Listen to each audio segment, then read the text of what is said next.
guys! I have been really inspired by BookTube lately. I have been watching a lot of BookTube videos in general, and so today I'm going to talk about all the books I read in April. But we better get to it because I have 10 books to talk about this month.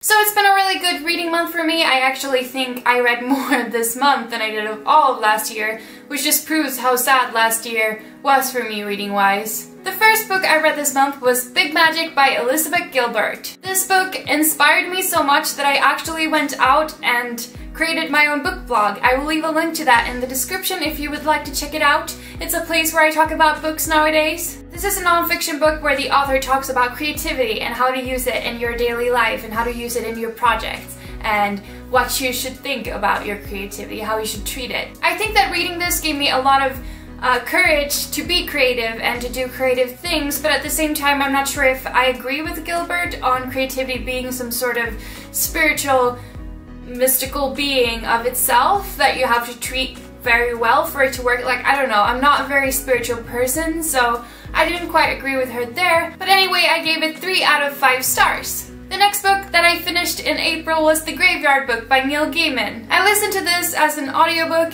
and Neil Gaiman is really amazing at reading his own books. Like, I will recommend this book to anyone, but you have to listen to the audiobook because it was so amazing. The Graveyard Book is a story about a boy called Nobody Owens. His family is killed when he's just a toddler, and he gets taken in by some ghosts at the graveyard, and they start raising him. And so we get to follow him as he grows up, and he encounters all these ghosts and other creatures, and he goes on his adventures. And meanwhile, during all of this, the man who actually killed his family is still looking for him. I think it's for the age around my little brother's age. He's 11, and I think that he would have really enjoyed this book.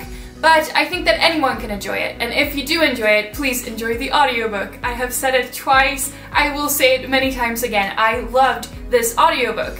I gave this 4 out of 5 stars. The next book that I'm going to talk about that I finished in April is All the Rage by Courtney Summers, and this was the Banging Book Club's pick for this month, so I'm not going to talk about it too much here because I'm going to make a separate video like I usually do, but it's basically about a girl who has experienced sexual assault, and we get to follow her 1 year after it has happened, and she lives in this really small town with not a lot of people, and they're still shaming her for what happened a year ago. They sort of don't believe her. Suddenly another girl, an old friend of hers, goes missing, and we get to see the story unravel from there.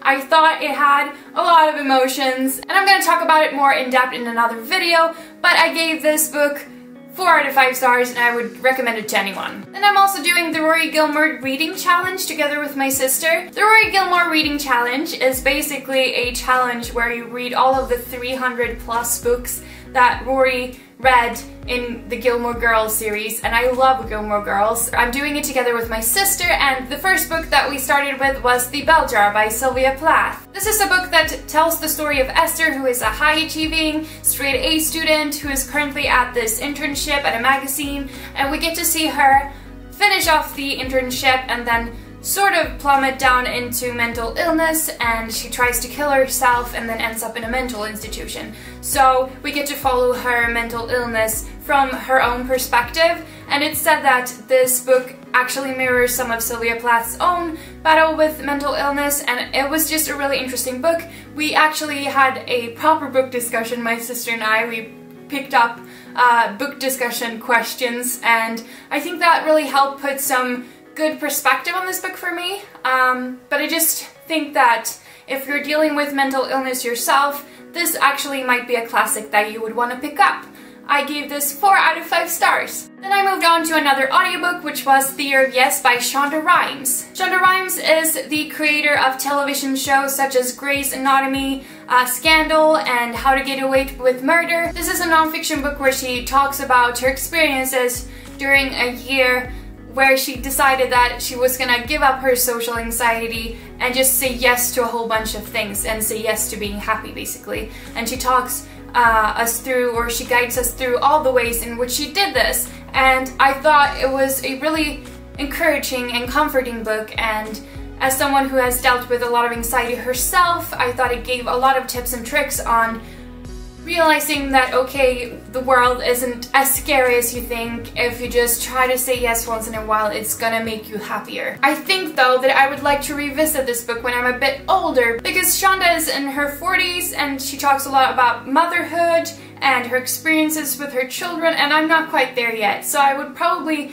want to revisit this as I'm older, but I still think that it gave me a lot of new knowledge and a lot of new courage to be myself, basically. I gave this 3 out of 5 stars. And now finally we have a physical copy of something. This is a really beat up copy of, let me see what the English title is, I Wish Someone Were Waiting for Me Somewhere by Gavalda.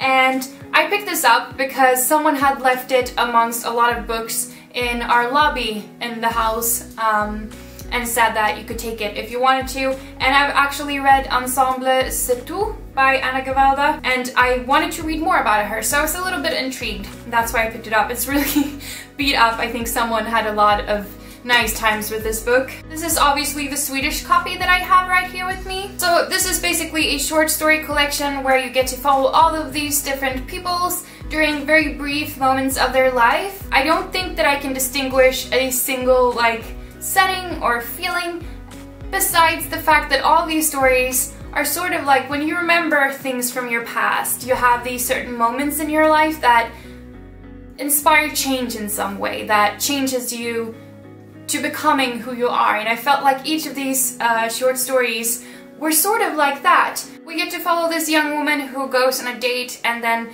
realizes that maybe she wants to be alone for a while, or this man who realizes that he was the cause of a fatal car accident that actually killed a lot of people. He just wasn't aware of it. I think that these short stories really capture those moments in life where something changes inside you. It can sometimes be for the better or it can be for the worse, but it's those type of memories that you will look back at and always remember because they had such a big impact on you. I don't know if that makes any sense, but I thought it was a really nice, quick read. It has beautiful language because I think Gavalda has a really good way with writing. She has beautiful language, and so I would recommend this to anyone. I gave it 3 out of 5 stars. The next book that I'm going to talk about and that I finished in April was actually also an audiobook, and that was Room by Donoghue. I picked this book up because there has been a lot of buzz around it lately, both around the book and the film that recently came out. And I have to say that I wasn't at all disappointed. The book is narrated by a 5-year-old boy named Jack, and he is growing up in this tiny little room together with his mother, who has been held captive there for 7 years by her kidnapper, and she basically lets her son believe that nothing exists outside of the room, and everything that he knows from the outside world is just television. But then, after some time, they end up trying to run away, and she has to teach him about the world outside, and the world drastically changes for him. I thought having Jack as the narrator was really brilliant because we get to deal with such a heavy subject. Someone being kidnapped and then basically raped every single day for about 7 years, but we get to follow it through her son's perspective, and since he is so young, the story is told in such an innocent way that we get to feel a wider range of emotions, I think. I laughed, I cried, I had some really gruesome moments while reading this book. I really liked how the audiobook also had different narrators for different characters.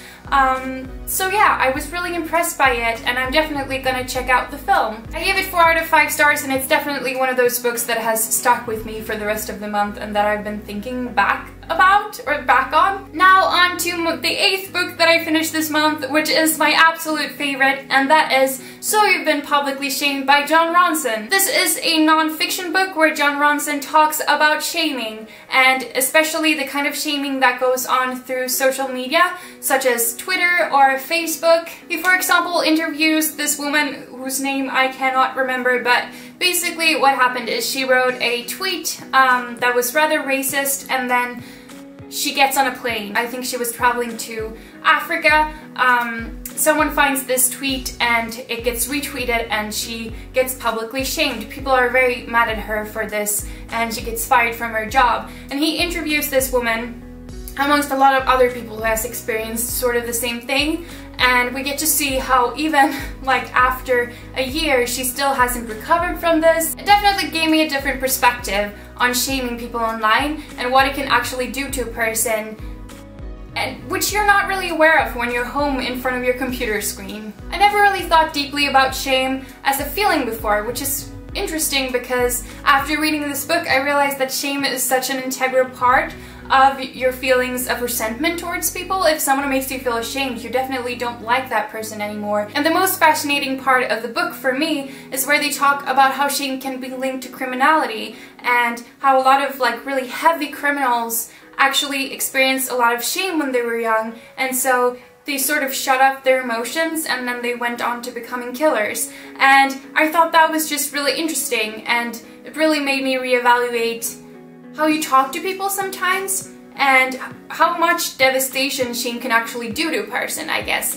And I really recommend this to anyone. I love this book. I thought it was really interesting, especially because I've been seeing a lot of shaming going on online, on Facebook, on Twitter, and I'm not really the type of person who would participate in that necessarily, but it just made me think about it so much more and become aware on the subject. I thought it was a really interesting subject in this day and age to have written a book about. So I recommend this one. I gave it 5 out of 5 stars. Next up we have another physical copy of a book.